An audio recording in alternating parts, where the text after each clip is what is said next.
ワン、ツー、スリー、フォー、ワン、ツー、スリー。誰かを好きになることなんて私わからなくてさ、嘘か本当か知り得ないそんな言葉にまた一人落ちる。また好きにさせる。誰もが目奪われてく。君は完璧な究極の愛だ。こにさやらわれない一番星の生まれ変わり。ああ、その笑顔で愛してるって誰も彼も虜にしていく。その瞳かその言葉が嘘でもそれを完全な愛。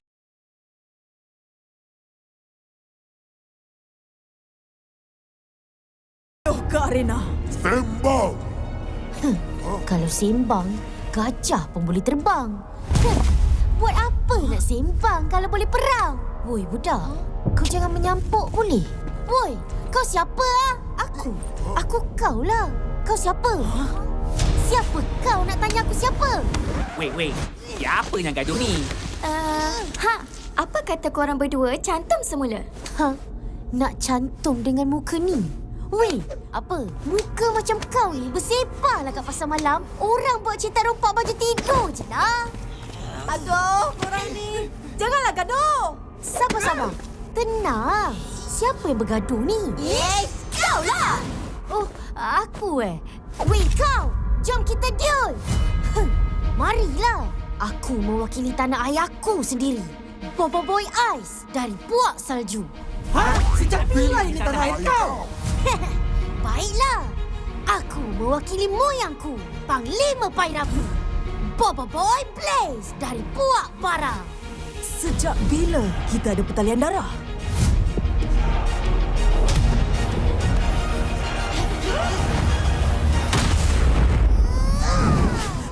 Tunggu! Jangan masuk arena tu!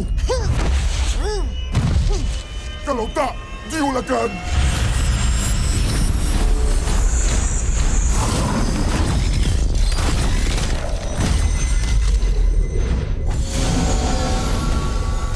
Bermula.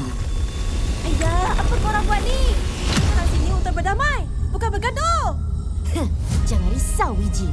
Pertarungan ni akan selesai dalam masa yang singkat. Kalau Panglima Yanari perlu 10 langkah, aku cuma guna 7 je untuk kalahkan kau, Ais.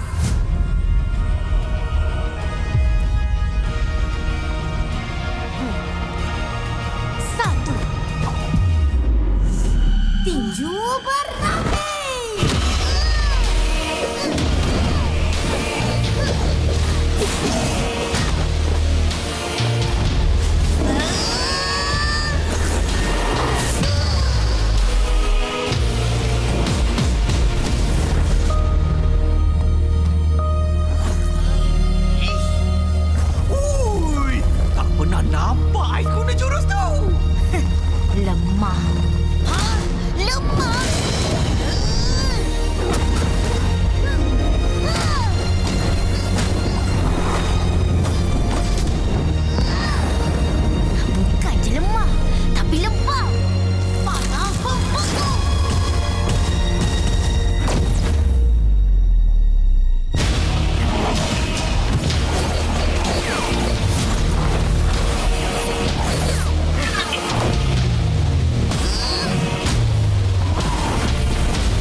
What was that?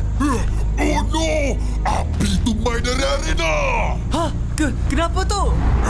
Itulah tempat Panglima Perapi dan Mas Mawais Pari. Tempat dia unlock dia level 3. Hah? Apa? Bahaya macam ni? Hang kena fly faster nama saya, Fel!